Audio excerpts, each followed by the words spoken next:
Good morning, welcome to Aaron Mills Town Center. 3, 2, 1, take 2. Good morning, welcome to Aaron Mills Town Center, the home of the world's largest permanent point-of-purchase video wall installation. My name is Calvin Fluke, and I'm your video host all day here at EMTV. I want to take this opportunity to extend a very special and warm welcome to the film crew from Necessary Illusions. We've got an excellent lineup of television programming for you today, so let's get on with it. So how long have they been working on this documentary? Gosh, they've been working on it, I don't know how long, but I know every country I show up, they're always there. They're there, huh? Yeah, they were in England, they were in Japan, all over the place. Jeez. Okay, they must have 500 hours worth of tape by now. But they put together a real doozy when they're done, huh? I can't imagine who's going to want to hear somebody talk for an hour, but I guess they know what they're doing. So where are y'all from? Florida. Yeah. Y'all talk like Florida. We're making a film about Noam Chomsky. Does anybody know who Noam Chomsky is? No.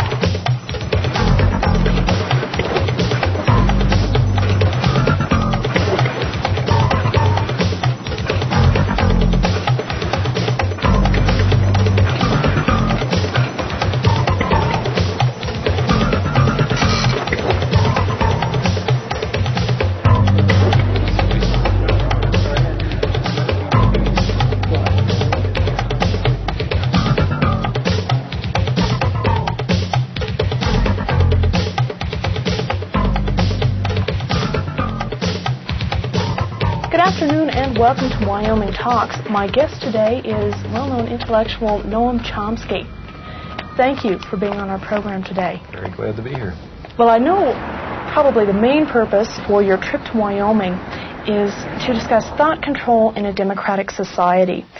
Now, I'd say I'm just Jane, USA, and I say, well, gee, this is a democratic society, and what do you mean thought control? I make up my own mind. I create my own destiny. What would you say to her? Mm-hmm. Well, I would suggest that Jane take a close look at the way the media operate, the way the public relations industry operates, the extensive thinking that's been going on for a long, long period about the necessity for finding ways to marginalize and control the public in democratic society.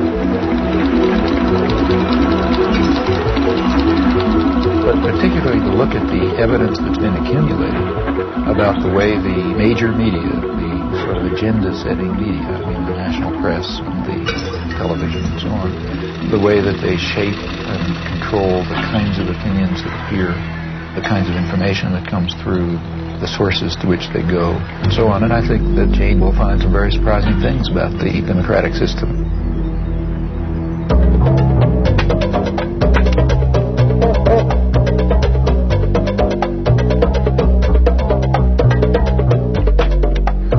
I'd like to welcome all of you to this lecture today.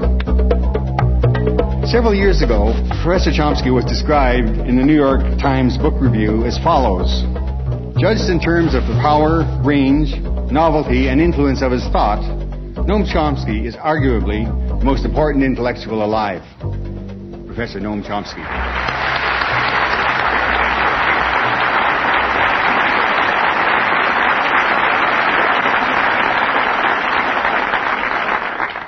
I gather there are some people out behind that blackness there, but if I don't look you in the eye, it's because I don't see you. All I see is the blackness.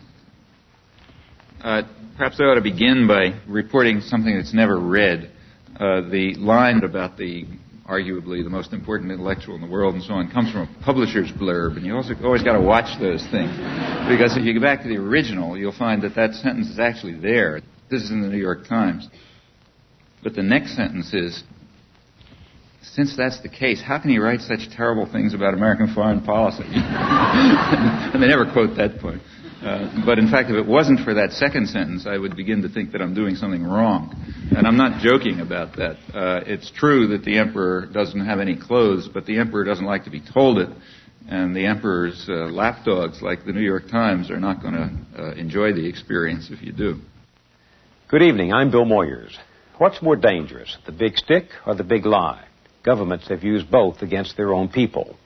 Tonight I'll be talking with a man who has been thinking about how we can see the developing lie. He says that propaganda is to democracy what violence is to a dictatorship, but he hasn't lost faith in the power of common people to speak up for the truth.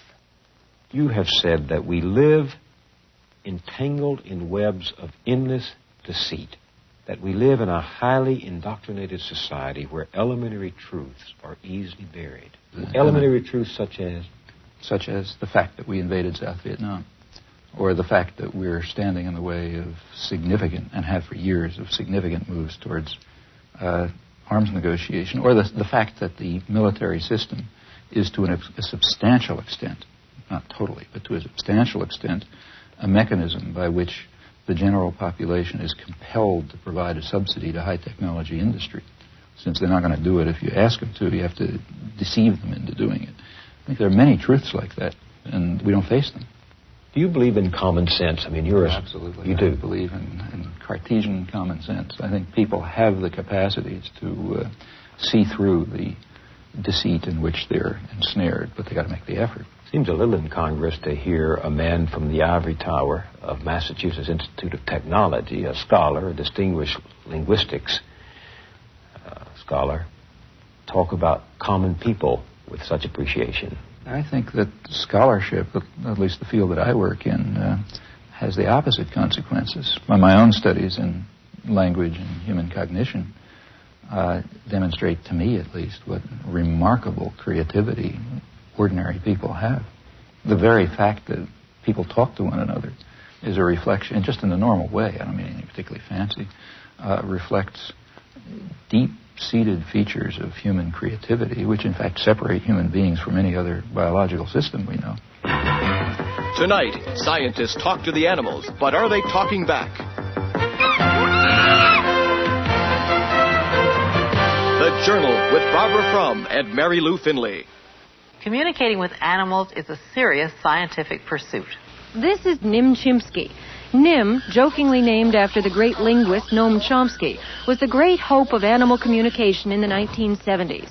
For 4 years, Petito and others coached him in sign language, but in the end they decided it was a lost cause. Nim could ask for things, but not much more. I would have loved to have a conversation with Nim and understand how he looked at the universe. He failed to communicate that information to me. We gave him every opportunity. Noam Chomsky, theorist of language and political activist, has had an extraordinary career. I can think of none like it in recent American history, and few anywhere at any time. He has literally transformed the subject of linguistics. At the same time, he's become one of the most consistent critics of power politics in all its protean guises. Scholar and propagandist, his two careers apparently reinforce each other.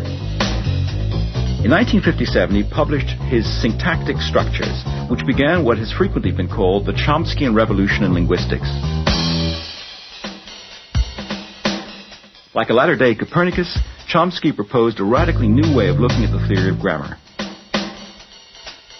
Chomsky worked out the formal rules of the universal grammar which generated the specific rules of actual or natural languages. The general approach I'm taking seems to me rather simple-minded and unsophisticated, but nevertheless correct. Maybe I will use the blackboard.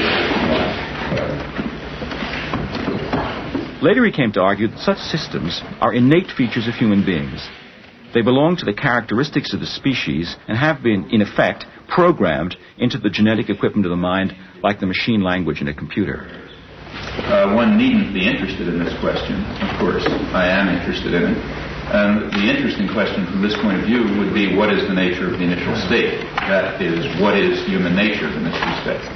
That, in turn, explains the Astonishing.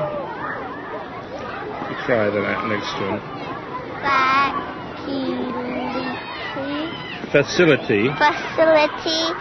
That in turn explains the astonishing facility that children have in learning the rules of natural language, no matter how complicated, incredibly quickly, from what are imperfect and often degenerate samples. Complicated. It's a complicated word. You know what complicated means? It means it's complicated.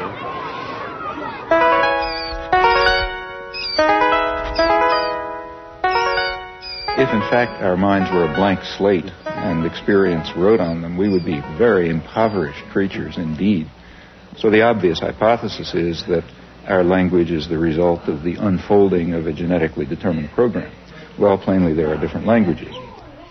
In fact, the apparent variation of languages is quite superficial. It's certain, as certain as anything else, is that humans are not genetically programmed to learn one or another language. So you bring up a Japanese baby in Boston, it'll speak Boston English, and you bring up my child in Japan, it'll speak Japanese. And that means that from that it simply follows by logic that the basic structure of the languages must be essentially the same. Our task as scientists is to try to determine exactly what those fundamental principles are that cause the knowledge of language to unfold in the manner in which it does under particular circumstances. And incidentally, I think there is no doubt that the same must be true of other aspects of human intelligence and systems of understanding and interpretation and moral and aesthetic judgment and so on. The implications of these views have washed over the fields of psychology, education, sociology, philosophy, literary criticism, and logic. In the 50s and 60s, the bridge between your theoretical work and your political work seems to have been the attack on behaviorism. But now, behaviorism is no longer an issue, or so it seems. So how does this leave the link between your linguistics and your politics? Well, I've always regarded the link, I've never really perceived much of a link, to tell you the truth. Again, I would be very pleased to be able to discover intellectually convincing connections between my own anarchist convictions on the one hand and what I think I can demonstrate or at least begin to see about the nature of human intelligence on the other. But I simply can't find intellectually satisfying connections between those two domains. I can discover some tenuous points of contact. Il n'y a de créativité possible qu'à partir d'un système de règles. Le problème, alors, là, que je me pose, et où je ne suis pas peut-être tout à fait d'accord avec M. Chomsky, c'est lorsqu'il place ces régularités à l'intérieur, en quelque sorte, de l'esprit ou de la nature humaine.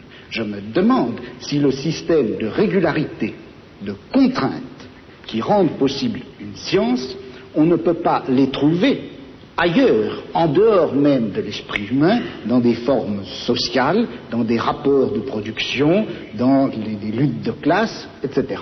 If it is correct, as I believe it is, that a fundamental element of human nature is the need for creative work, for creative inquiry, for free creation without the arbitrary limiting effects of coercive institutions, then, of course, it will follow that a decent society should maximize the possibilities for this fundamental human characteristic to be realized.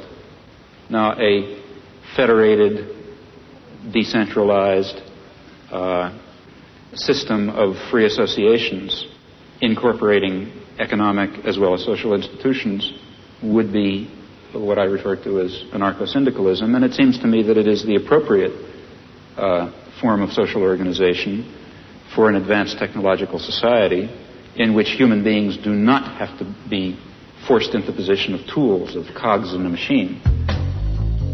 Since the 1960s, Noam Chomsky has been the voice of a very characteristic brand of rationalist libertarian socialism. He's attacked the abuses of power wherever he saw them. He's made himself deeply unpopular by his criticism of American policy, the subservience of the intelligentsia, the degradation of Zionism, the distortions of media and self-delusions in prevailing ideologies.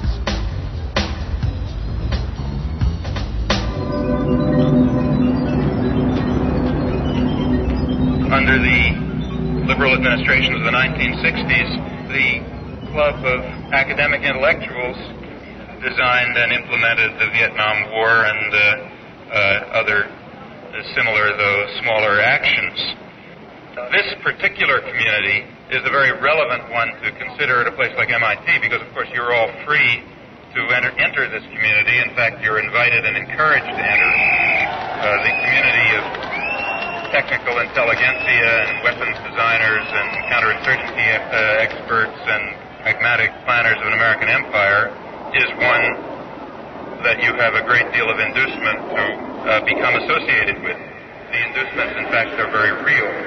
The rewards in power and affluence and prestige and authority are Jamie. This came with the mail. Be with you in a second.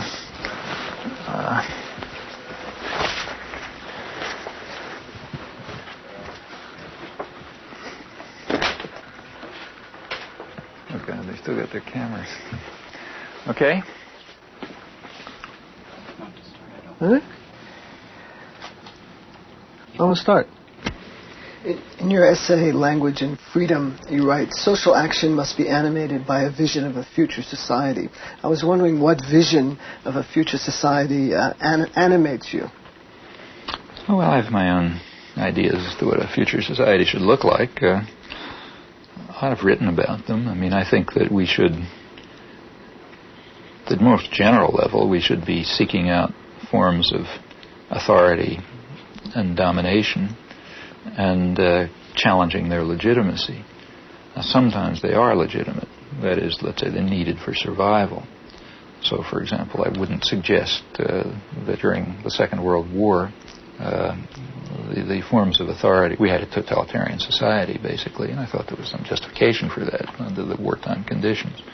And there are other forms of, relations between parents and children, for example, involve forms of coercion, which are sometimes justifiable. But any form of coercion and control requires justification, and most of them are completely unjustifiable. Now, at various stages of human civilization, it's been possible to challenge some of them, but not others. Others are too deep-seated, or you don't see them, or whatever. And so at any particular point, you try to detect those forms of authority and domination which are subject to change and which do not have any legitimacy, in fact, which often strike at fundamental human rights and your understanding of fundamental human nature and rights. Well, what are the major things, say, today? There are some that are being addressed in a way. The feminist movement is addressing some. The civil rights movement is addressing others. The one major one that's not being seriously addressed is the one that's really at the core of the system of domination, and that's private control over resources. And that means an attack on the fundamental structure of state capitalism. Now, I think that's in order. That's not something far off in the future. Your life work. The alphabet has only 26 letters. With these 26 magic symbols, however, millions of words are written every day. Nowhere else are people so addicted to information and entertainment via the printed word. Every day the world comes thumping on the American doorstep, and nothing that happens anywhere remains long a secret from the American newspaper reader. It comes to us pretty casually, the daily paper. But behind its arrival on your doorstep is one of journalism's major stories, how it got there. There is a standard view about democratic societies and the role of the media within them. It's expressed, for example, by Supreme Court Justice Powell when he spoke of the crucial role of the media in affecting the societal purpose of the First Amendment, namely enabling the public to assert meaningful control over the political process.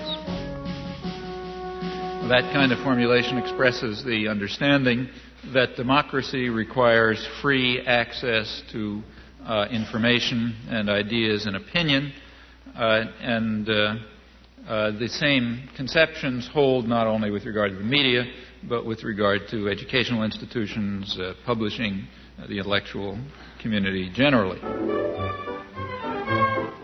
It is basic to the health of a democracy that no phase of government activity escape the scrutiny of the press. Here, reporters are assigned to stories fateful not only to our nation, but to all nations. Congress, says the First Amendment, shall pass no law abridging the freedom of the press. And the chief executive himself throws open the doors of the White House to journalists representing papers of all shades of political opinion.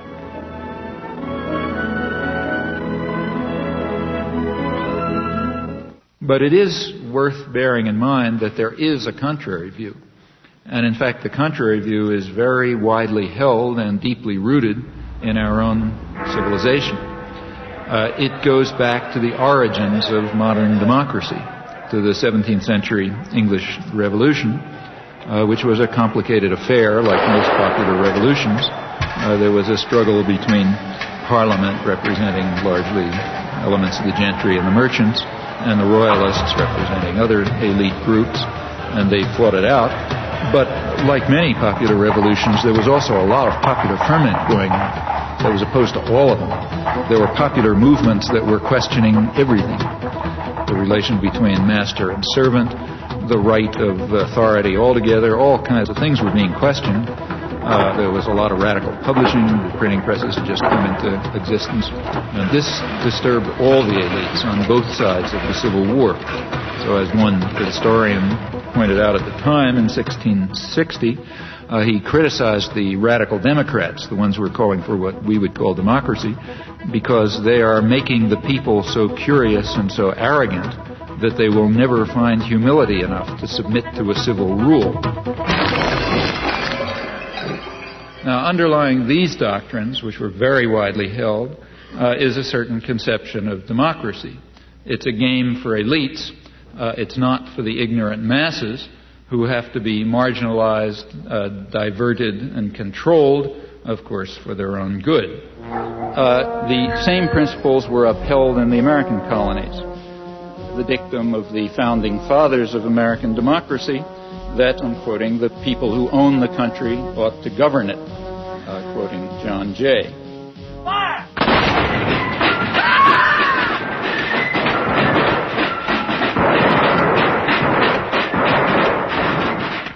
Now, in modern times, for elites, this contrary view about the intellectual life and the media and so on, this contrary view, in fact, is the standard one, I think, apart from rhetorical flourishes. From Washington, D.C., he's intellectual, author, and linguist, Professor Noam Chomsky. Manufacturing Consent. What is that title meant to describe? Well, the title is actually borrowed from a book by Walter Lippmann, written back around 1921, in which he described what he called the manufacture of consent as a revolution in the practice of democracy. What it amounts to is a technique of control. And he said this was useful and necessary because the common interests, the general concerns of all people, elude the public. The public just isn't up to dealing with them, and they have to be the domain of what he called a specialized class. Notice that that's the opposite of the standard view about democracy. There's a version of this expressed by the highly respected moralist and theologian Reinhold Niebuhr, who was very influential on contemporary policymakers. His view was that rationality belongs to the cool observer, but because of the stupidity of the average man, he follows not reason but faith. And this naive faith requires necessary illusion and emotionally potent oversimplifications, which are provided by the myth maker to keep the ordinary person on course.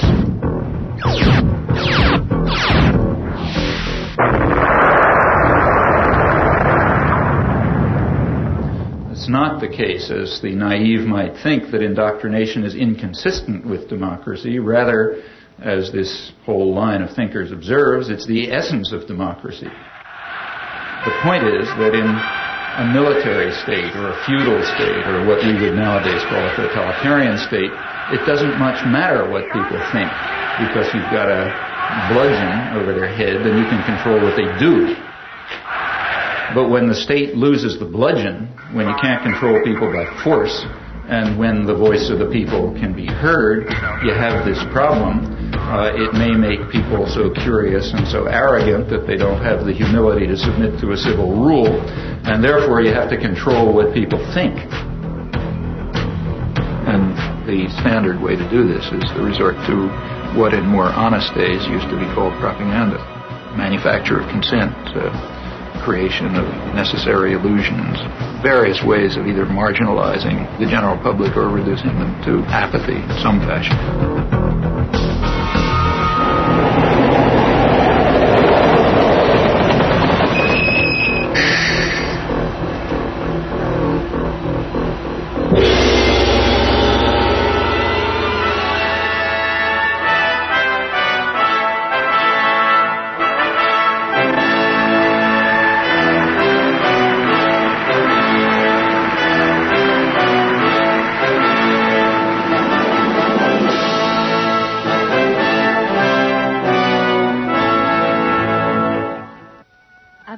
Noam Chomsky 教授は1928年 The oldest of two boys, Abram Noam Chomsky, was born in Philadelphia, Pennsylvania in 1928.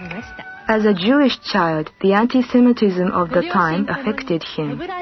Both parents taught Hebrew, and he became fascinated by literature, reading translations of French and Russian classics. He also took an interest in a grammar book written by his father on Hebrew of the Middle Ages. He recalls a childhood absorbed in reading, curled up in a sofa, often borrowing up to 12 books at once from the library. He is married to Carol, and they have 3 children. I don't like to impose on my wife and children a form of life that they certainly haven't selected for themselves, namely one of public exposure or exposure to the public media.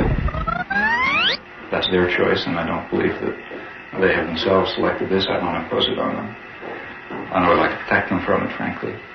Second, the sort of perhaps principled point is that I'm rather against the idea, the whole notion of developing public personalities who are treated as stars of one kind or another, where aspects of their personal life are supposed to have some significance and so on. Take one in the reception room. You said that you were just like us. You went to school, got good grades, and what made you start being critical, and seeing the different? What started the change? Well, there are all kinds of personal factors in anybody's life. First of all, don't forget I grew up in a depression.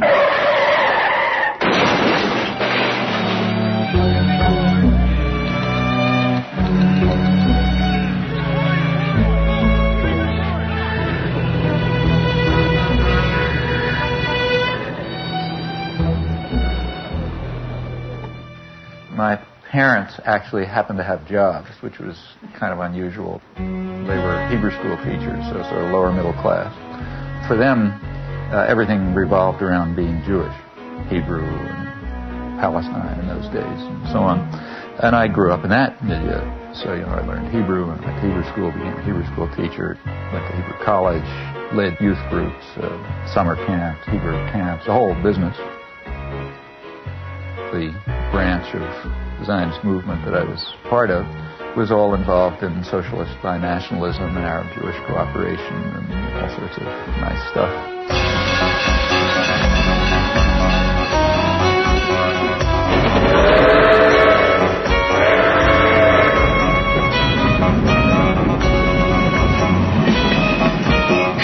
What do they think of your hopping on a train and going up to New York and hanging out at anarchist bookstores on 4th Avenue and talking to I didn't mind your because working class relatives there? I mean, I don't want to totally trust my childhood memories, obviously, but the family was split up. Like a lot of Jewish families, it went in all sorts of directions.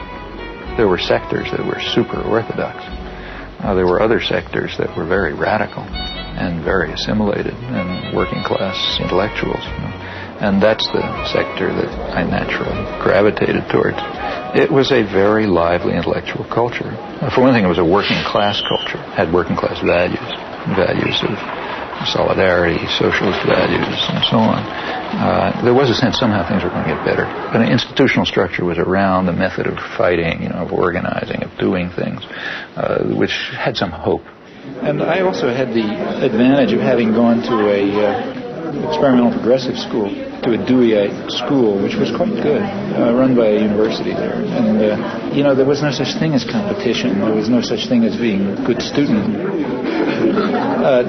Literally, the concept of being a good student didn't even arise until I got to high school. I went to the academic high school and suddenly discovered I'm a good student, then I hated high school because I had to do all the things you have to do to get into college. But until then, it was kind of a free, pretty open system. And I don't know, there are lots of other things. Well, maybe I was just cantankerous. As a historian, I have read with interest and amazement your long review article of Gabriel Jackson's Spanish Civil War, and that's a very respectable piece of history, and I can appreciate how much work goes into that. When I did that work? When did you then? I did that work in the early 1940s when I was about 12 years old.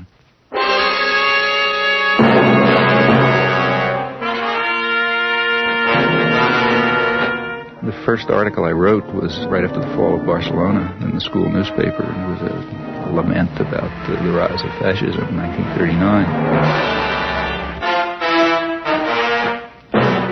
Actually, I guess one of the people who was the biggest influence in my life was an uncle who had never gone past fourth grade. He was, had a background in crime, then left-wing politics and all sorts of things. But he was a hunchback, and as a result, he could get a newsstand in New York. So they had some program for people with physical disabilities. Some of you are from New York, I guess. The 72nd Street kiosk? You know that? Right, that's right. That's where I got my political education. At 72nd Street, there's a place where you come out of the subway, and everybody goes towards 72nd Street. And there were two newsstands on that side, which were doing fine, and there's two newsstands on the back. And nobody comes out the back, and that's where his newsstand. But it was a very lively place. He was a very bright guy. It was the 30s.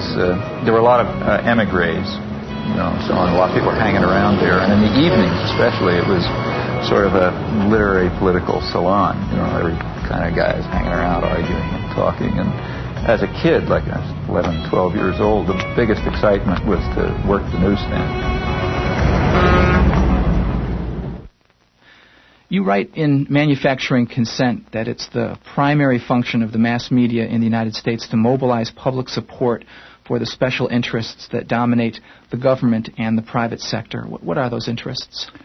Well, if you want to understand the way any society works, ours or any other, the first place to look is who is in a position to make the decisions that determine the way the society functions. Societies differ, but in ours, the major decisions over what happens in the society, decisions over investment and production and distribution and so on, are in the hands of a relatively concentrated network of major corporations and conglomerates and investment firms and so on.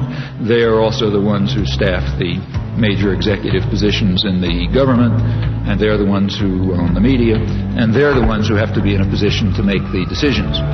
They have an overwhelmingly dominant role in the way life happens, what's done in the society. Within the economic system, by law and in principle, they dominate. The control of our resources and the need to satisfy their interests imposes very sharp constraints on the political system and the ideological system. When we talk about manufacturing of consent, whose consent is being manufactured? We can, to start with, there are two different groups. We can get into more detail. But at the first level of approximation, there's two targets for propaganda. One is what's sometimes called the political class. There's maybe 20% of the population which is relatively educated, more or less articulate. They play some kind of role in decision-making. They're supposed to sort of participate in social life, either as managers or cultural managers, like, say, teachers and writers and so on. They're supposed to vote. They're supposed to play some role in the way economic and political and cultural life goes on. Now, their consent is crucial. One group that has to be deeply indoctrinated. Then there's maybe 80% of the population whose main function is to follow orders. and not to think, and not to pay attention to anything. And they're the ones who usually pay the cost. All right.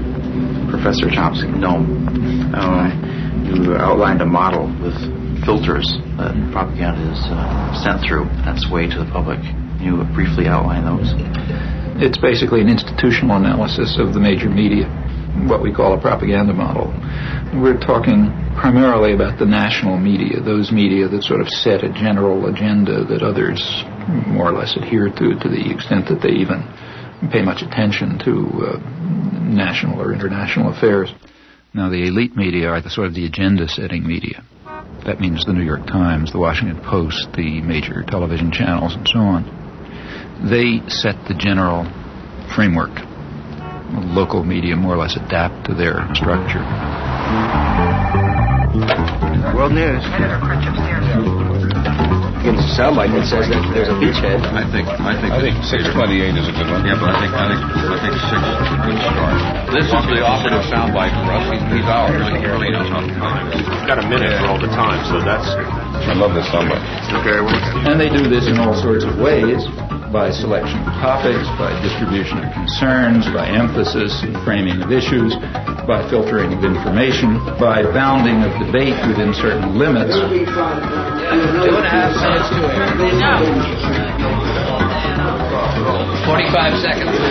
They determine, they select, they shape, they control, they restrict in order to serve the interests of dominant elite groups in society. There is an unusual amount of attention focused today on the 5 nations of Central America. This is Democracy's Diary. Here for our instruction are triumphs and disasters, the pattern of life's changing fabric. Here is great journalism, a revelation of the past, a guide to the present, and a clue to the future.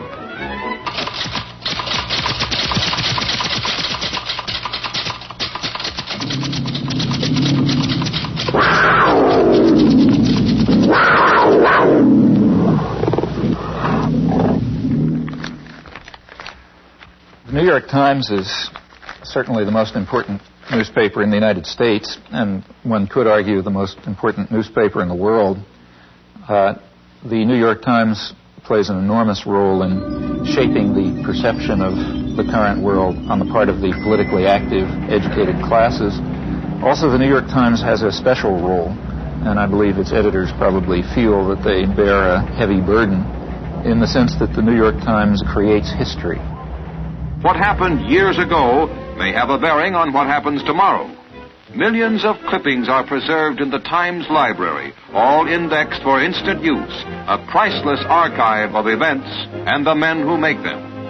That is, history is what appears in the New York Times archives, the place where people will go to find out what happened is the New York Times.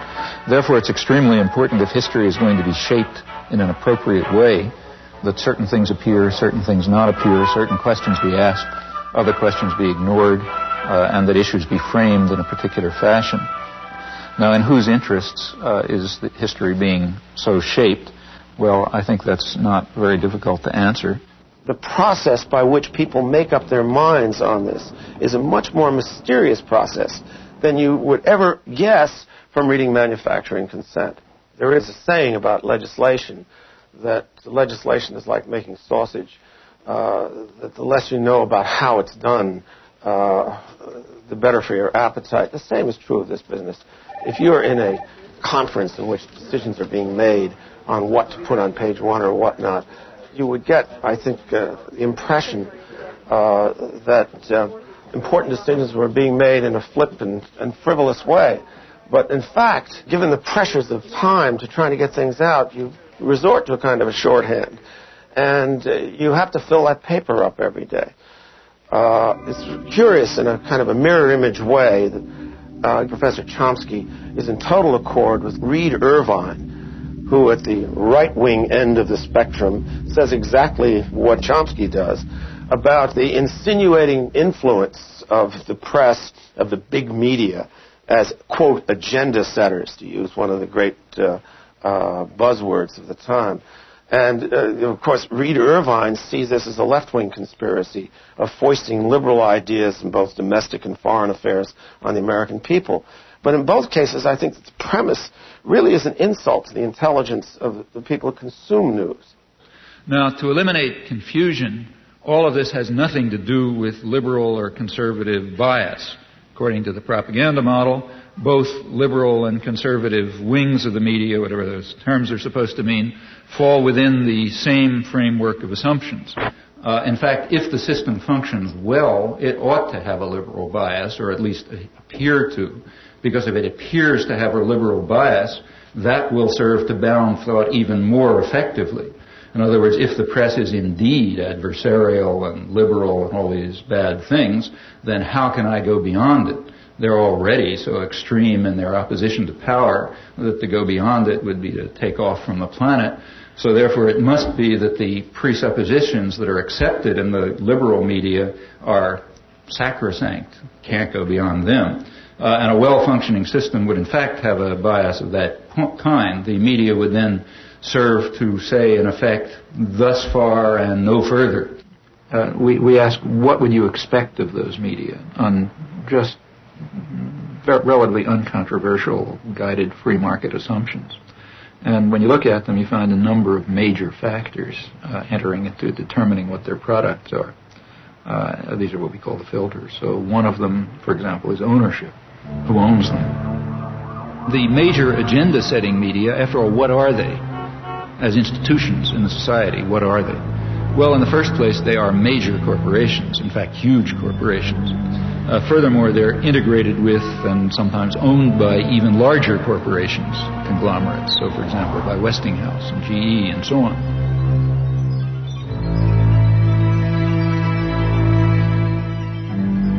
What I wanted to know was how specifically the elites control the media. What I mean is, I guess, like asking, how do the elites control General Motors? Well, why isn't that a question? I mean, General Motors is an institution of the elites. They don't have to control it. They own it. You know? Except, I guess, at a certain level, I think, I guess I work with student press, so I know like reporters and stuff. The elites don't control the student press, but I'll tell you something. You try in the student press to do anything that breaks out of conventions, and you're going to have the whole business community around here down on your neck, and the university's going to get threatened, and, you know, I mean, maybe nobody will pay any attention to you, that's possible. But if you get to the point where they don't stop paying attention to you, the pressures will start coming. Because there are people with power. There are people who own the country, and they're not going to let the country get out of control. What do you think about that? This is the old cabal theory that somewhere there's a room with a baize-covered desk, and there are a bunch of capitalists sitting around, and they're pulling string. These rooms don't exist. I mean, I hate to tell Noam Chomsky this. You don't share that. I think it is the most absolute rubbish I've ever heard. This is the current fashion in the universities. You know, it's patent nonsense, and I think it's nothing but a fashion. It's a way that intellectuals have of feeling like a clergy. I mean, there has to be something wrong.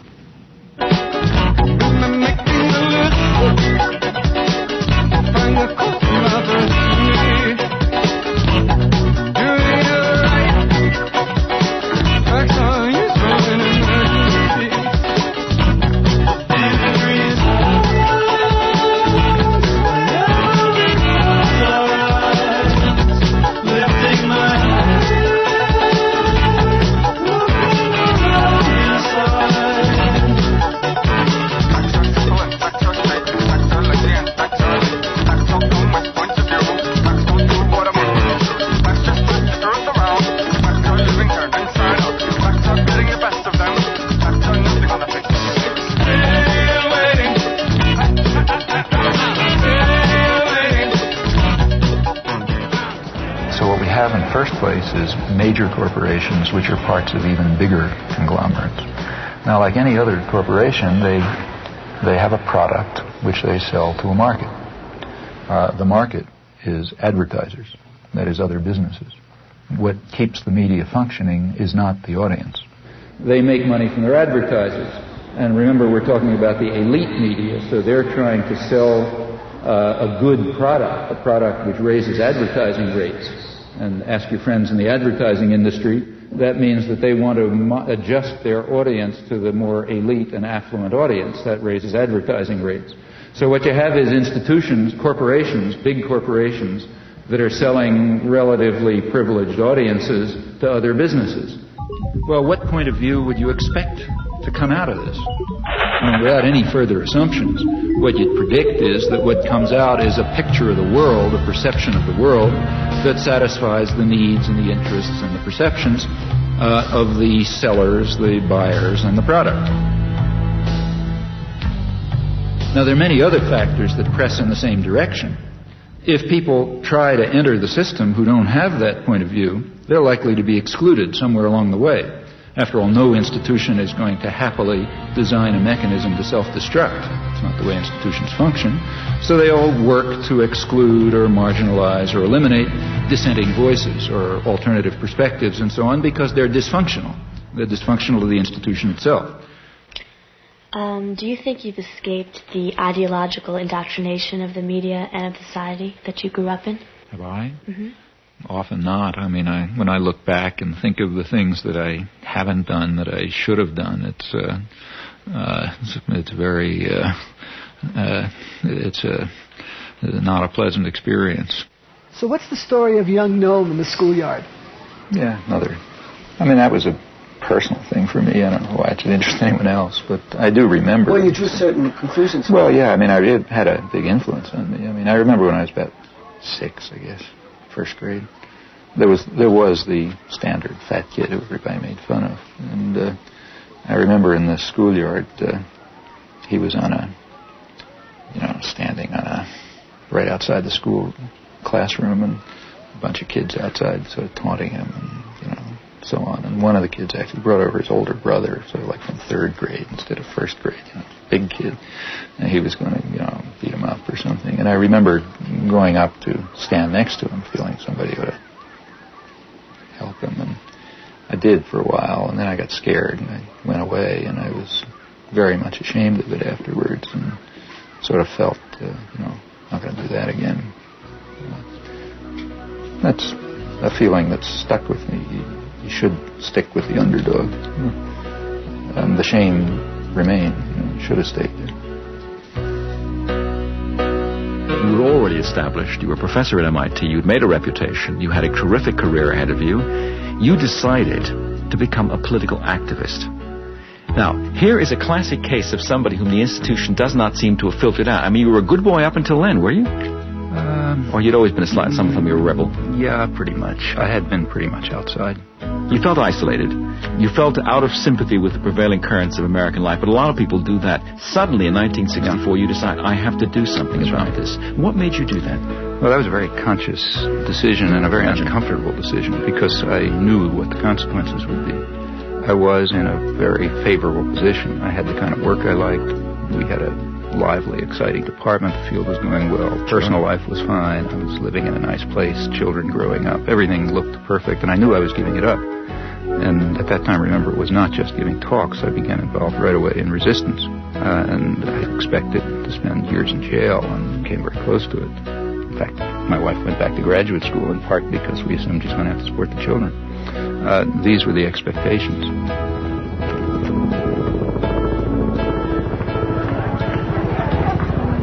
And I recognized that if I returned to these interests, which were the dominant interests of my own youth, life would become very uncomfortable. Because I know that in the United States, you don't get sent to a psychiatric prison, and they don't send a death squad after you, and so on. But there are definite penalties for breaking the rules. So these were real decisions. And it simply seemed at that point that it was just hopelessly immoral not to. I'm Noam Chomsky. I'm on the faculty at MIT, and I've been getting more and more heavily involved in anti-war activities for the last few years.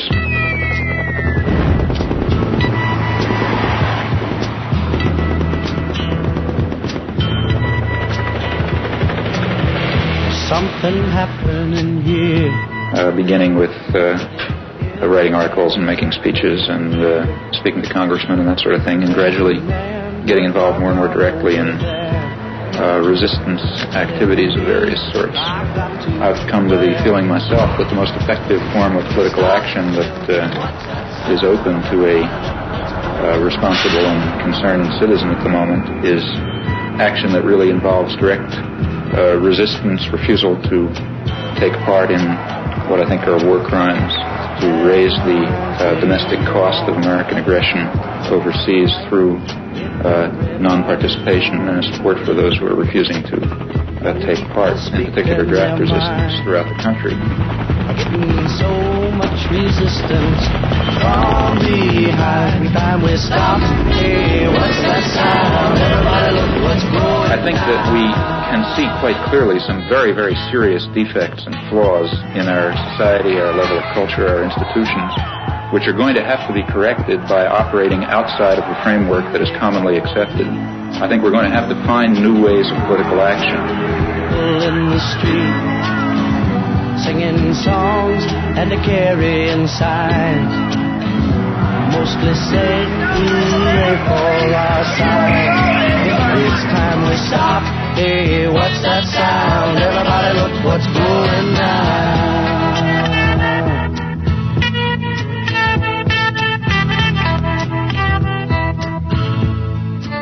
I rejoice in your disposition to argue the Vietnam question, especially when I recognize what an act of self-control this must involve. It does. Sure. It really does. I mean, I think that this is the kind of issue where sometimes I lose my temper. Maybe not tonight. Maybe not tonight.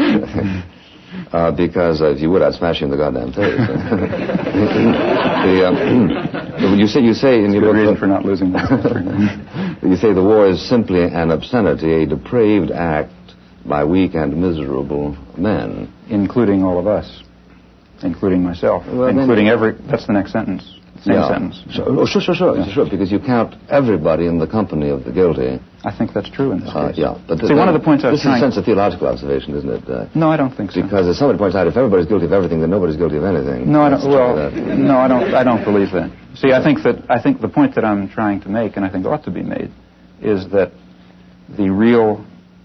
At least to me, I say this elsewhere in the book, what seems to me a very, in a sense, terrifying aspect of our society and other societies is the equanimity and the detachment with which sane, reasonable, sensible people can observe such events. I think that's more terrifying than the occasional Hitler or LeMay or other that crops up. These people would not be able to operate were it not for this apathy and equanimity. And therefore I think that it's, in some sense, the sane and reasonable and tolerant people who share a very serious burden of guilt that they very easily throw on the shoulders of others who seem more extreme and more violent. 12 million pounds of confetti dropped into New York City's so-called Canyon of Heroes. Americans were officially welcoming the troops home from the Persian Gulf War. So it worked out really great for us. I mean, it just goes to show that we're a mighty nation and we'll be there for no matter what comes along. I mean, it's the strongest country in the world, and you got to be glad to live here. So tell me what you feel about media coverage of the war. I guess it was good. It got to be a bit much after a while, but I guess it was good to know everything, you know. I guess in Vietnam you didn't really know a lot was going on, but here you pretty much up to the moment on everything, so I guess it was good to be informed. For the first time, because of technology, we have the ability to be live from many locations around the globe. And because of the format and all news network, we can spend whatever time is necessary to bring the viewer the complete context of that day's portion of the story. And by context, I mean the institutional memory that is critical to understand why and how. And that's those who are analysts and do commentary, and those who can explain. Slug that last piece, IPN, Israel post-war. David Brinkley once said that you step in front of the camera and you get out of news business and into show business. But nonetheless, that should not in any way subtract or obscure the need for the basic standards of good journalism. Pat, hang tight. Let me give you a lead for Salinger right now, okay? President Bush and Prime Minister Major have closed or have almost rejected the Soviet peace efforts. Okay, in Saudi Arabia, the door is being left open. Rick Salinger is standing by live in Riyadh with the latest. All but closed. Yeah, all but closed. Right. Accuracy, speed, a fair approach, honesty and integrity within the reporter to try and bring the truth, whatever the truth may be. Going to war is a serious business. In a totalitarian society, the dictator just says we're going to war and everybody marches. And with this weapon of human brotherhood in our hands, we are seeing the war for men's minds not as a battle of truth against lies, but as a lasting alliance pledged in faith with all those millions driving forward to create the true new order, the world order of the people first, the people before all. In a democratic society, the theory is that if the political leadership is committed to war, they present reasons, and they got a very heavy burden of proof to meet, because a war is a very catastrophic affair, as this one proved to be. The role of the media at that point is to present the relevant background. For example, the possibilities of peaceful settlement, such as what they may be, have to be presented, and then to offer a forum, in fact, encourage a forum of debate over this very dread decision to go to war and, in this case, kill hundreds of thousands of people and leave two countries wrecked and so on. That never happened.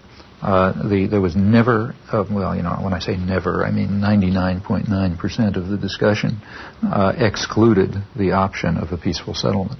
At Washington's Office of War Information falls one of the most vital and constructive tasks of this war. This is a people's war, and to win it, the people ought to know as much about it as they can. This office will do its best to tell the truth and nothing but the truth, both at home and abroad.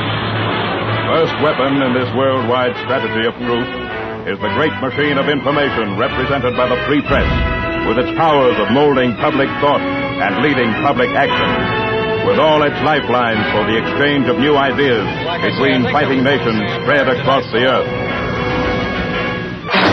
Every time George Bush would appear and say there will be no negotiations, there would be 100 editorials the next day lauding him for going the last mile for diplomacy. If he said you can't reward an aggressor, instead of cracking up in ridicule the way people did in civilized sectors of the world, like the whole third world, the media said, oh man, a fantastic principle, the invader of Panama, the only head of state stands condemned for aggression in the world. The guy who was head of the CIA during the Timor aggression, he says aggressors can't be rewarded. The media just applauded. The motion picture industry, with its worldwide organization of newsreel camera crews, invaluable for bringing into vivid focus the background drama and perspectives of the war. Mobilized, too, in this all-out struggle for men's minds are the radio networks, with all their experience in the swift reporting of great occasion and event. From every strategic center and frontline stronghold, their reporters are sending back the lessons of new tactics, new ways of war. The result was it's a media war. There's tremendous fakery all along the line. The UN is finally living up to its mission. Wondrous sea change, the New York Times told us. The only wondrous sea change was that for once the United States didn't veto a Security Council resolution against aggression. People don't want a war unless you have to have one. And they would have known that you don't have to have one. Well, the media kept people from knowing that. And that means we went to war very much in the manner of a totalitarian state, thanks to the media subservience. That's the big story.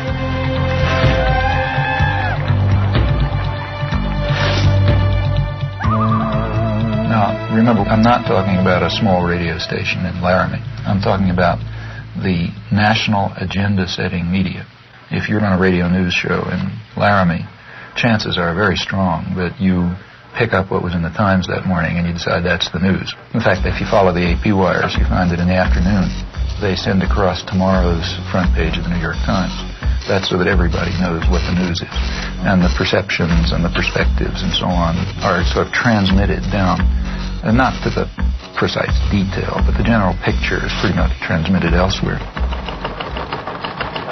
the foreign news comes here to the foreign news desk. The editor is Bob Hanley.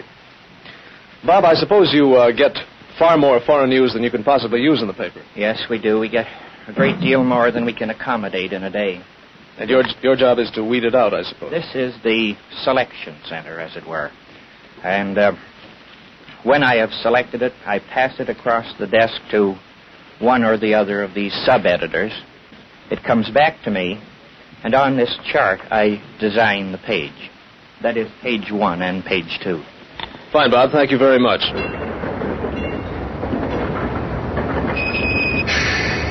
Why do you want to make a film about media? Well, such a nice, quiet town. It's a beautiful town. Well, we're making a film about the mass media, so we thought, whatever, what a good place to come. You want to know where they got the name? So maybe you could start by introducing yourself. Yes, I'm Bowden Senko. I'm the Main Street manager and the executive director of the Media Business Authority, and we are in Media, Delaware County, in the southeastern part of Pennsylvania. Media is called everybody's hometown. The motto was developed as a way to promote the community. We're a very high promotion-conscious community. When you walk through media, you'll be treated very well, and you find that people have taken the idea of being everybody's hometown to heart. The local paper, the Talk of the Town. The Town Talk. Do you read that? Yes, I read the Town Talk, yes. What do you think the difference is between the Wall Street Journal and the Talk? Oh, well, I mean, the Town Talk is completely local news, and it's fun. It's nice to read. It's interesting. You read about your neighbors and see what's going on in the school district and things like that. We're in business to make bucks, just like the big daily newspapers and just like the big radio stations, and we do quite well. And rightfully so, because we work very hard at it. I just want to show you a copy of the paper here, the way it is this week. It's plastic wrapped on all four sides, weatherproof, and hung on everybody's front door. And many times you'll find that this paper runs well over 100 pages a week. This particular edition, you have to remember there are 5 editions. This happens to be the Central Delaware County edition, which is the edition that covers media in Pennsylvania. What you see here now is the advertising and composition department. Say hello, guys, will you? Hi. Hi there. And what we're doing now is we're putting red dots, green dots, and yellow dots up on the map, wherever there is a store. Now, the red dots are the stores that don't advertise with us at all. The green dots are the ones that advertise with us every week, and the yellow dots are the ones that would run sporadically. Do you have any special? Now, we have computer printouts of every one of these stores, and what we do is we take the printouts of all the red dots, which are the bad guys, and what our idea is to turn these red dots into yellow dots, and turn the yellow dots into green dots, and eventually make them all green dots, so 100% of the stores and 100% of the merchants and service people advertise in our newspaper every week. That way we won't have any more red dots.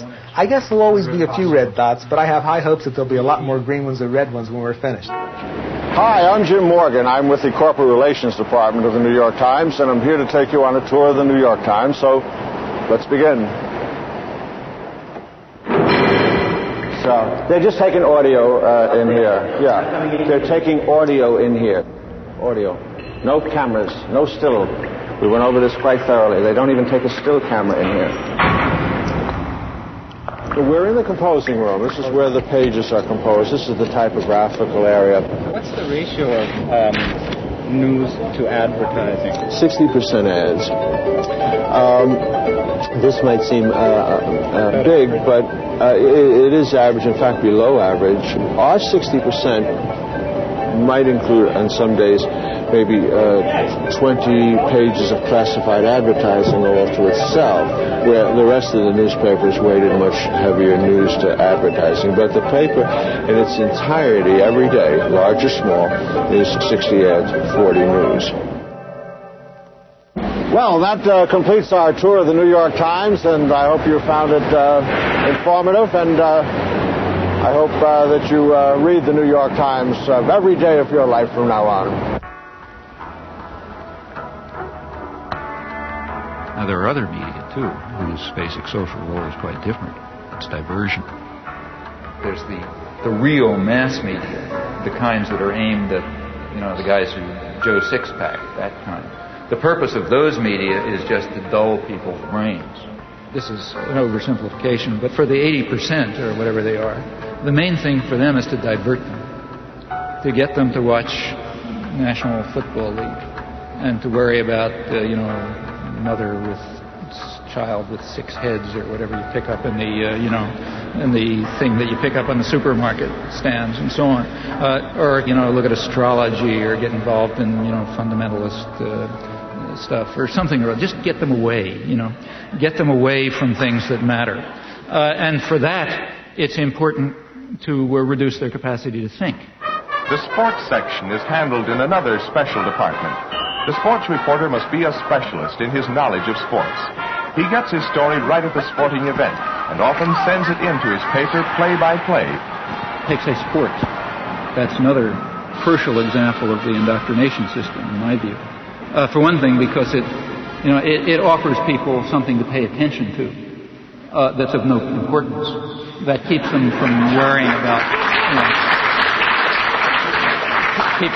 keeps them from worrying about things that matter to their lives that they might have some idea about doing something about. And in fact, it's striking to see the intelligence that's used by ordinary people in sports. I mean, you listen to radio stations where people call in. They have the most exotic information and understanding about, all kind of arcane issues. And the press undoubtedly does a lot with this. I remember in high school already, I was pretty old, I suddenly asked myself at one point, why do I care if my high school team wins the football game? I mean, I don't know anybody on the team, they have nothing to do with me. I mean, why am I cheering for my team? It doesn't make any sense, But the point is, it does make sense. It's a way of building up irrational attitudes of submission to authority and, group cohesion behind, leadership elements. In fact, it's training in irrational jingoism. That's also a feature of competitive sports. I think if you look closely at these things, I think typically they do have functions. And that's why energy is devoted to supporting them and creating a basis for them, and advertisers are willing to pay for them and so on. I'd like to ask you a question essentially about the methodology in studying the propaganda model, and how would one go about doing that? Well, there are a number of ways to proceed. One obvious way is to try to find more or less paired examples.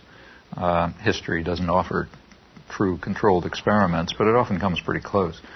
So one can find atrocities or abuses of one sort that on the one hand are committed by official enemies and on the other hand are committed by friends and allies or by the favored state itself, by the United States in the U.S. case. And the question is whether the media accept the government framework or whether they use the same agenda, the same set of questions, the same criteria for dealing with the two cases as any honest outside observer would do. If you think America's involvement in the war in Southeast Asia is over, think again. The Khmer Rouge are the most genocidal people on the face of the earth. Peter Jennings reporting from the killing fields, Thursday. I mean, the great act of genocide in the modern period is Pol Pot, 1975 through 1978. That atrocity, I think it would be hard to find any example of a comparable outrage and outpouring of fury and so on and so forth. So that's one atrocity. Well, it just happens that in that case, history did set up a controlled experiment. Have you ever heard of a place called East Timor? Can't say that I have. Where? East Timor? Nope. No, huh? Well, it happens that right at that time there's another atrocity, very similar in character, but differing in one respect. We were responsible for it, not Pol Pot. Hello, I'm Louise Penny, and this is Radio Noon. If you've been listening to the program fairly regularly over the last few months, you'll know East Timor has come into the conversation more than once, particularly when we were talking about foreign aid and also the war and a new world order. People wondered why, if the UN was serious about a new world order, no one was doing anything to help East Timor. The area was invaded by Indonesia in 1975. There are reports of atrocities against the Timorese people. And yet Canada and other nations have consistently voted against UN resolutions to end the occupation. Today we're going to take a closer look at East Timor, what's happened to it, and why the international community is doing nothing to help. One of the people who have been most active is Elaine Bruyere, a photojournalist from British Columbia. She's the founder of the East Timor Alert Network, and she joins me in studio now. Hello. Hi. One tragedy compounding a tragedy is that a lot of people don't know much about East Timor. Where is it? East Timor is just north of Australia, about 420 kilometers, and it's right between the Indian and Pacific Oceans. Just south of East Timor is a deep-water sea lane, perfect for U.S. submarines to pass through. There's also huge oil reserves there. One of the unique things about East Timor is that it's truly one of the last surviving ancient civilizations in that part of the world. The Timorese spoke 30 different languages and dialects amongst a group of 700,000 people. Today, less than 5% of the world's people live like the East Timorese, basically self-reliant. They live really outside of the global economic system. Small societies like the East Timorese are much more democratic and much more egalitarian, and there's much more sharing of power and wealth. Before the Indonesians invaded, most people lived in small rural villages.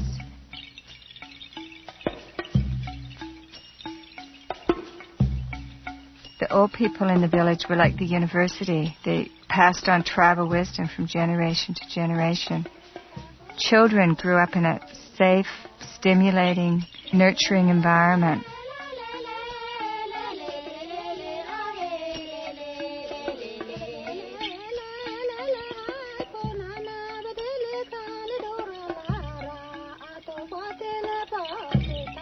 A year after I left East Timor, I was appalled when I heard that Indonesia had invaded. They didn't want a small, independent country setting an example for the region. East Timor was a Portuguese colony. Indonesia had no claim to it, and in fact stated that they had no claim to it. During the period of colonization, there was a good deal of politicization. The different groups developed. A civil war broke out in August '75.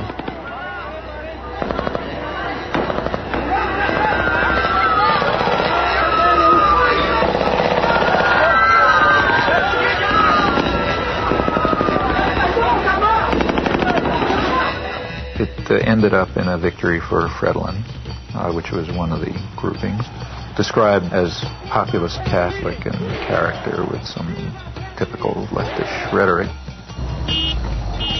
Indonesia at once started intervening. What's the situation? When did those ships come in? They start arriving since Monday. 6, 7 boats together, very close to our border. No, they're not there just for fun, you know. They're preparing a massive operation. Something happened here last night that moved us very deeply. It was so far outside our experience as Australians that we'll find it very difficult to convey to you, but we'll try.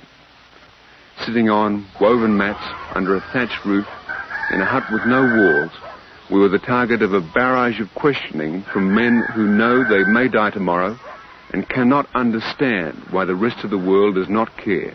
That's all they want, for the United Nations to care about what is happening here. The emotion here last night was so strong that we, all three of us, felt we should be able to reach out into the warm night air and touch it. Greg Shackleton at an unnamed village, which we'll remember forever in Portuguese Timor.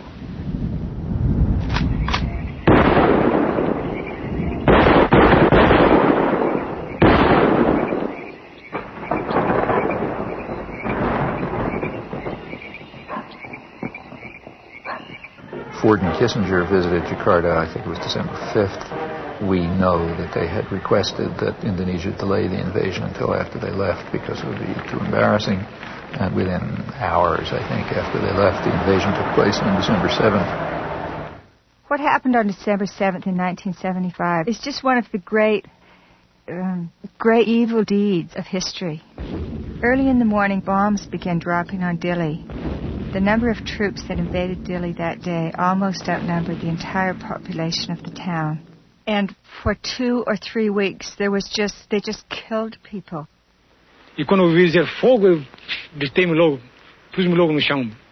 Pus-me no chão e só senti os corpos a caírem por cima de mim, pareciam folhas, né? caíram por cima de mim. E acompanhado de gritos, outros já chamaram pela mãe, esposa, né? Aquilo era mesmo terrível. This council must consider Indonesian aggression against East Timor as the main issue of the discussion. When the Indonesians invaded, the UN reacted as it always does, calling for sanctions and condemnation and so on. Various watered-down resolutions were passed, but the U.S. was very clearly not going to allow anything to work.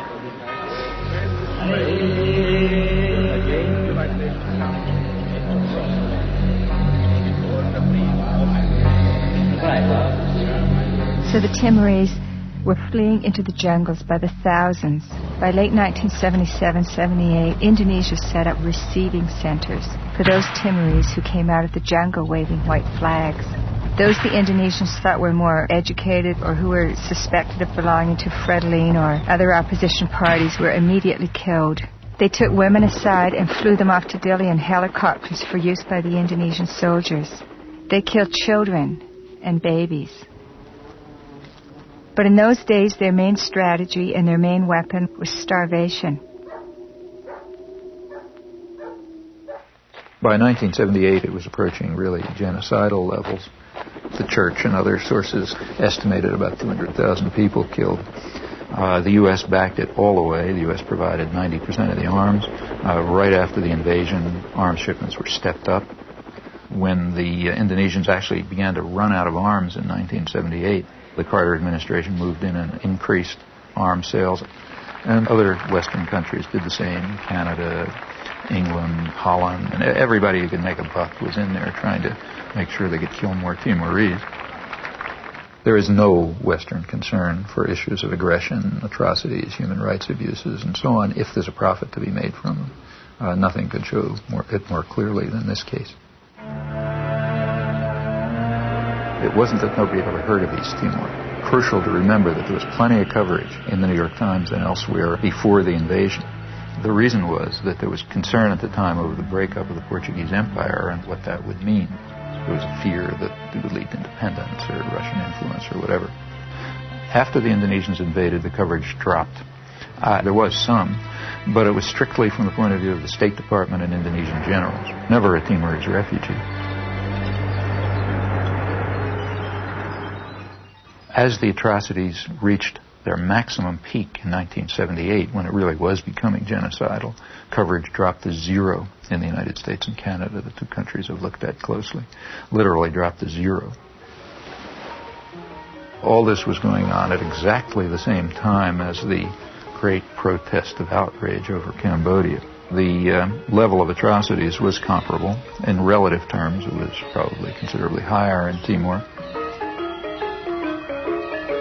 It turns out right in Cambodia in the preceding years, 1970 through 1975, there was also a comparable atrocity for which we were responsible.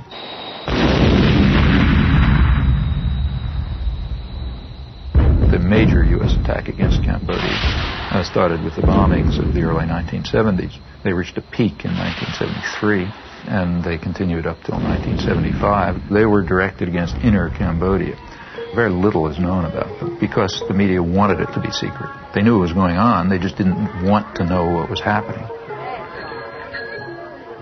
The CIA estimates about 600,000 killed during that 5-year period, which is mostly either U.S. bombing or a U.S.-sponsored war. So that's pretty significant killing.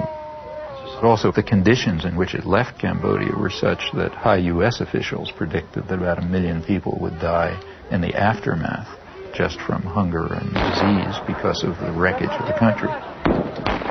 Pretty good evidence from U.S. government sources and scholarly sources that the intense bombardment was a significant force, maybe a critical force in building up peasant support for the Khmer Rouge, who before that were a pretty marginal element. Well, that's just the wrong story. After 1975, atrocities continued, and that became the right story, because now they're being carried out by the bad guys. Well, it was bad enough.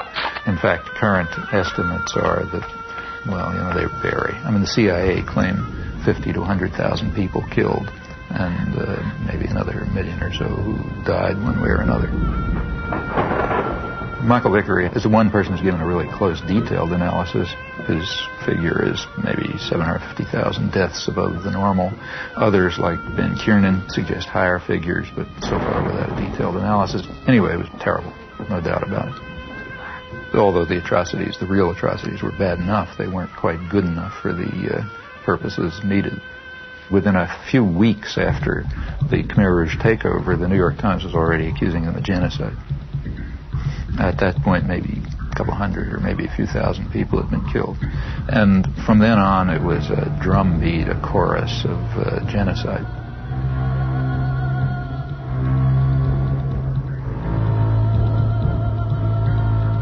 The big bestseller on Cambodia, Pol Pot, is called Murder in a Gentle Land. Up until April 17, 1975, it was a gentle land of peaceful, smiling people, and after that, some horrible Holocaust took place. Very quickly, a figure of 2 million killed was hit upon. In fact, what was claimed was that the Khmer Rouge boast of having murdered 2 million people. Facts are very dramatic. In the case of atrocities committed by the official enemy, extraordinary show of outrage. Exaggeration, no evidence required, faked photographs are fine, anything goes.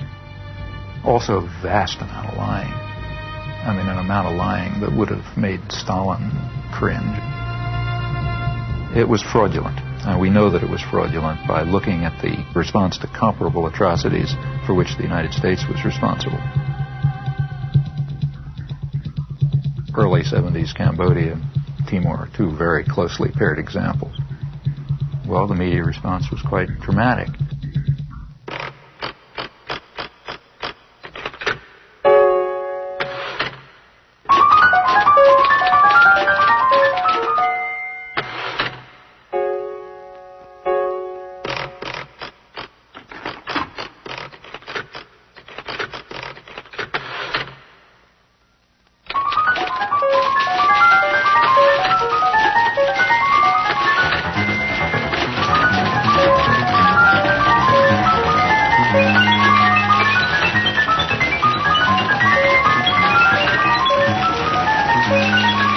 In 1980, I taught a course at Tufts University. Well, Chomsky came around to this class. He made a very powerful case that the press underplayed the fact that the Indonesian government annexed this former Portuguese colony in 1975. And that if you compare it, for example, with Cambodia, where there was acreage of things, that this was a communist atrocity, whereas the other was not a communist atrocity.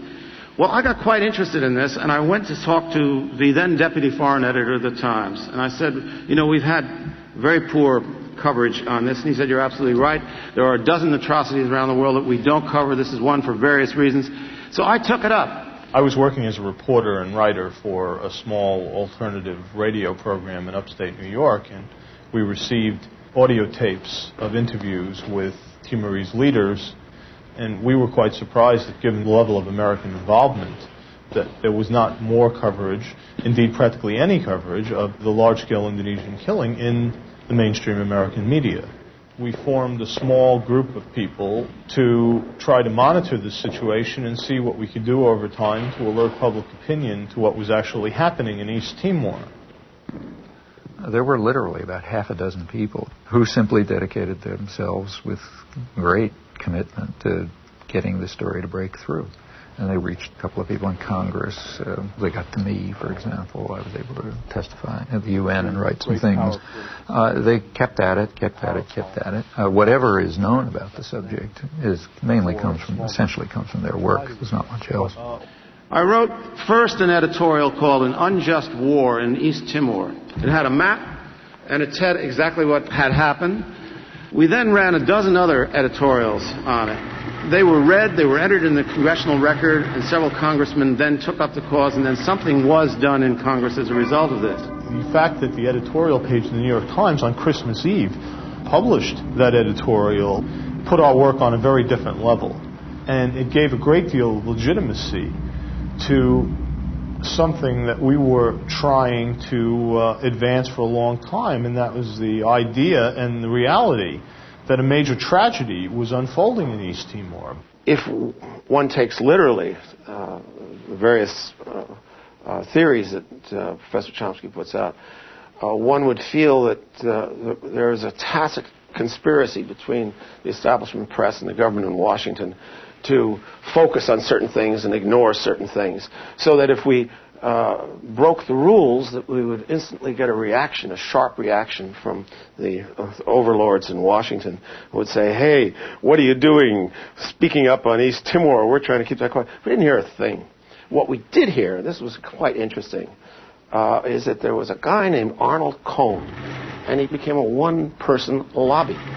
I appreciate the nice things that Karl Meyer said about me in his interview, but I object to the notion that a one-man lobby was formed or anything like that. I think that if there weren't a large network composed of the American Catholic Bishops' Conference, composed of other church groups, composed of human rights groups, composed of simply concerned citizens and others, and a network of concern within the news media, I think that it would have been impossible to do anything at all at any time, and it certainly would have been impossible to sustain things for as long as they've been sustained. Professor Chomsky and a lot of people who engage in this kind of press analysis have one thing in common. Most of them have never worked for a newspaper. Many of them know very little about how newspapers work. When Chomsky came around, he had with him a file of all the coverage in the New York Times, the Washington Post, and other papers of East Timor. And he would go to the meticulous degree that if, for example, the London Times had a piece on East Timor, and then it appeared in the New York Times, that if a paragraph was cut out, he'd compare and he'd say, look, this key paragraph, right near the end, which is really what tells the whole story, was left out of the New York Times version of the London Times thing.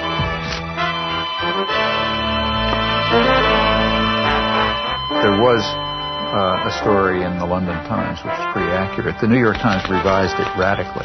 And just leave a paragraph out. They revised it and gave it a totally different cast.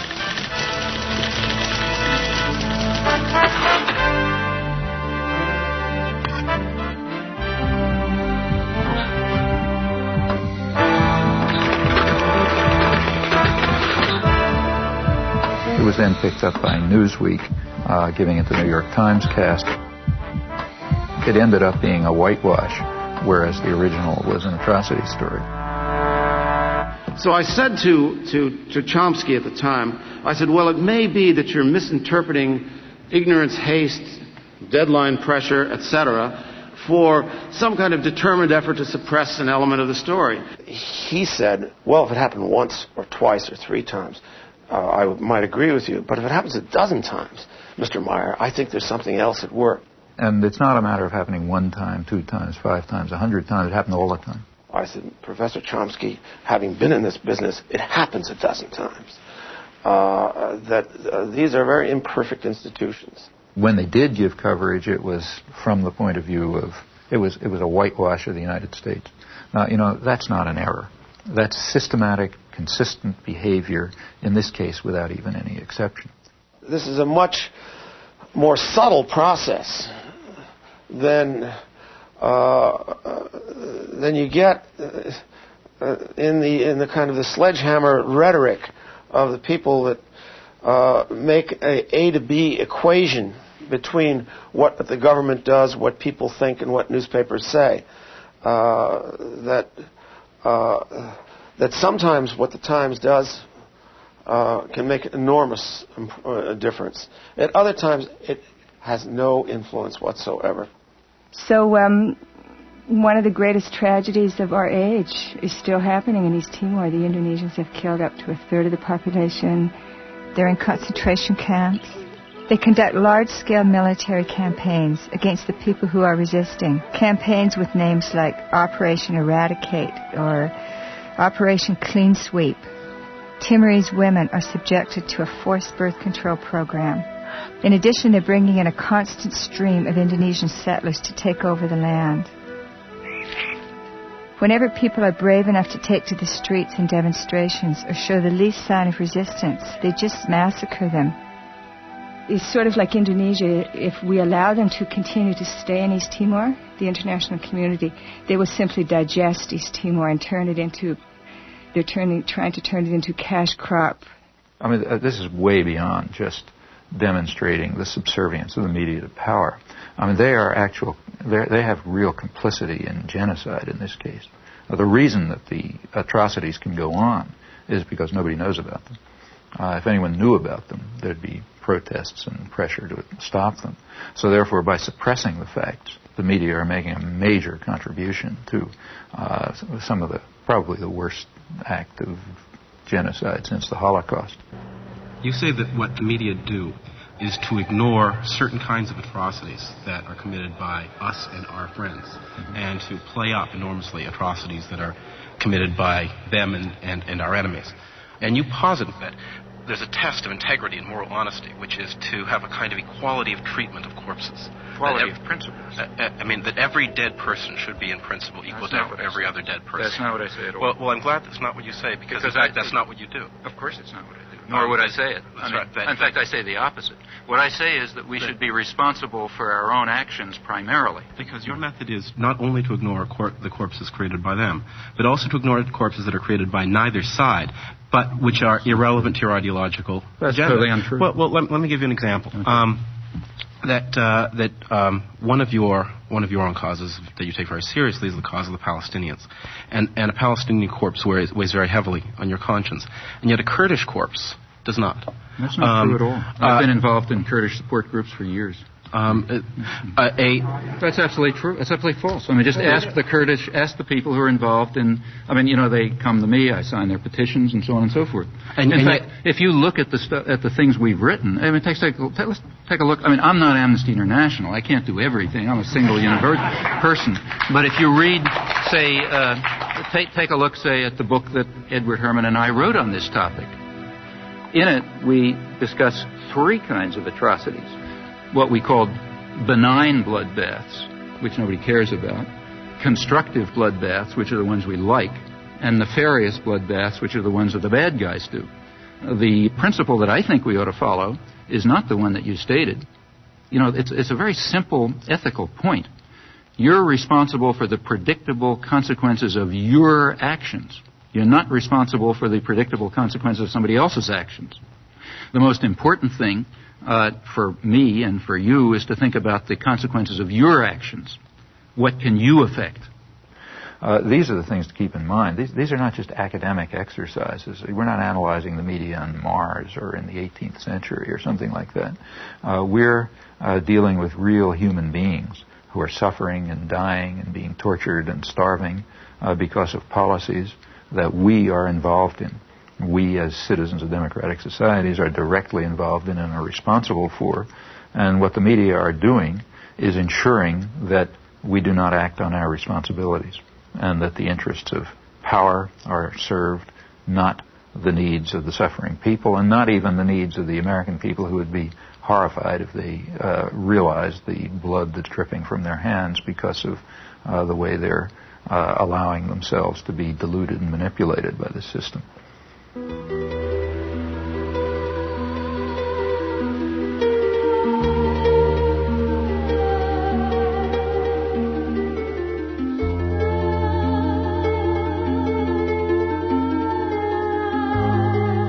What about the third world? Well, despite everything, and it's pretty ugly and awful, these struggles are not over.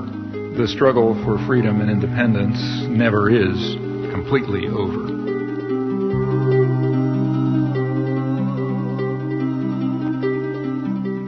Their courage, in fact, is really remarkable and amazing. I've personally had the privilege, and it is a privilege, of witnessing it a few times in villages in Southeast Asia and Central America, and recently in the occupied West Bank, and it is astonishing to see.